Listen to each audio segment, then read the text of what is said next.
সারা দেশের 100 প্রেক্ষাগৃহে প্রদর্শিত হচ্ছে শাকিব খানের লিডার আমি বাংলাদেশ। ঈদের চতুর্থ দিনেও তপু খান পরিচালিত এই ছবি বেশ কিছু প্রেক্ষাগৃহে হাউসফুল যাচ্ছে। এরই মধ্যে শাকিব খান ভক্তদের জন্য নতুন খবর দিলেন আরেক তরুণ পরিচালক হিমেল আশরাফ। জানালেন শাকিব খানকে নিয়ে ঈদুল আজহার ছবির শুটিং শুরু করেছেন তিনি। প্রিয়তমা নামের এই ছবির প্রযোজনায় আছে ভার্সেটাইল মিডিয়া। হিমেল আশরাফ জানান, অন্য অভিনয় শিল্পীদের নিয়ে এরই মধ্যে প্রিয়তমা ছবির শুটিং শুরু করলেও শাকিব খান শুটিংয়ে অংশ নিচ্ছেন আগামী 8 মে। প্রথম দিনের শুটিংয়ে শাকিব থাকবেন পুরান ঢাকায়। টানা 1 মাস কাজ করে ছবিটির শুটিং করবেন শাকিব খান।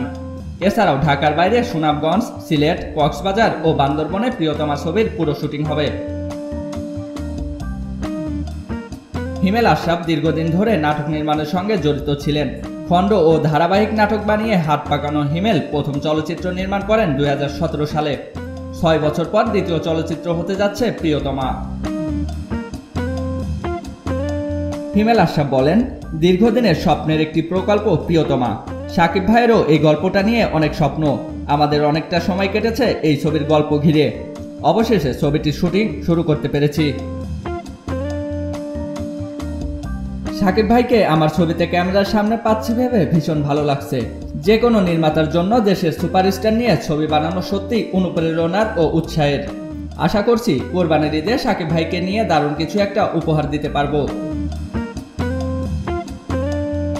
প্রিয়তমা ছবিতে শাকিব খানের বিপরীতে নায়িকা কে হচ্ছেন তা এখনই জানাতে চাইছে না পরিচালক ও প্রযোজনা প্রতিষ্ঠান। খুব শিগগিরই তা সবার সামনে প্রকাশ করবেন বলে জানান পরিচালক। তবে বিভিন্ন সূত্রে জানা গেছে, প্রিয়তমা ছবিতে শাকিব খানের বিপরীতে দেখা যেতে পারে দেশের বাইরের কাউকে। প্রিয়তমা ছবির কাহিনী লিখেছেন ফারুক হোসেন। পরিচালনার পাশাপাশি এই ছবির চিত্রনাট্য ও সংলাপ যৌথভাবে করেছেন ফারুক হোসেন ও হিমেল আশরাফ। জিয়াউল ইসলাম, মহাজন আইটি।